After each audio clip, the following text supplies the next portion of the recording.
জনাই আছো এই মুহূৰ্তত আৰু 24 লাইভত দৰ্শকক ব্ৰেকিং নিউজ লাওখোৱা অভয়াৰণ্যত বন বিভাগৰ গুলীচালনা চোৰাং মাছমৰীয়ালৈ লক্ষ্য কৰি গুলীচালনাত নিহত দুই ভাই ককাই হয় এয়াই প্ৰথম নহয় লাওখোৱা অভয়াৰণ্যত পূৰ্বেও এনেদৰে ঘটনা সংঘটিত হৈছে যোৱা নিশাও জলিল উদ্দিন আৰু সমীৰ উদ্দিন ঢিংবৰী চাপৰি গাঁৱৰ পৰা আহি লাওখোৱা অভয়াৰণ্যত মাছ মাৰিবলৈ প্ৰৱেশ কৰিছিল যাৰ পৰিপ্ৰেক্ষিতত বন বিভাগে নিখাৰ এন্ধাৰত গুলি চালনা কৰে আৰু বন বিভাগৰ গুলিত নিহত হয় লোক দুজন প্ৰাপ্ত খবৰ অনুসৰি নিখা ৰৌমাৰী বিলত চোৰাংকৈ মাছ মাৰিবলৈ গৈছিল নিহত দুই ভাই ককাই জলিল উদ্দিন আৰু জমিৰ উদ্দিন নামৰ লোক দুজনে নিখা বন বিভাগৰ কৰ্মীৰ গুলি চালনাত নিহত হোৱা দুই চোৰাং মাছমৰীয়াক মৃতদেহ নগাঁও চিভিললৈ প্ৰেৰণ কৰে লক্ষণীয় বিষয়টো হ'ল বন কৰ্মীয়ে গিজগিজাই থকাৰ পাছতো কিদৰে লাওখোৱা অভয়াৰণ্যৰ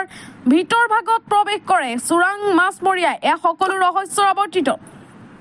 নগাঁৱৰ পৰা আহমেদৰ ৰিপৰ্ট আৰু 24 লাইভ গৈছে যোৱাৰ পিছত ষ্টাফৰ সন্মুখত পৰিছে পৰিলে সিহঁতে গুলি কৰি মানুহ দুজন মাৰিলে নাম কি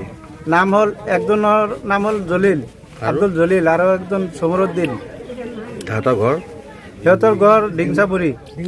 ঘটনাটো ক'ত হৈছিল এইটো মাথাউৰিৰ ওপৰত হৈছিল ওপৰত হৈছে মাথাউৰিখিনি ঘৰৰ ওচৰতে আপুনি স্থানীয় নে লোক হয় এই মই স্থানীয় মানুহ আমার সঙ্গে গরিব মানুষ মাছ ধরে আসে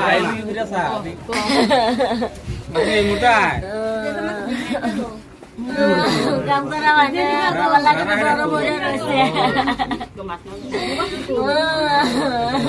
দুই গাবে বলা তো জোর ভাই কো এই হেনা কই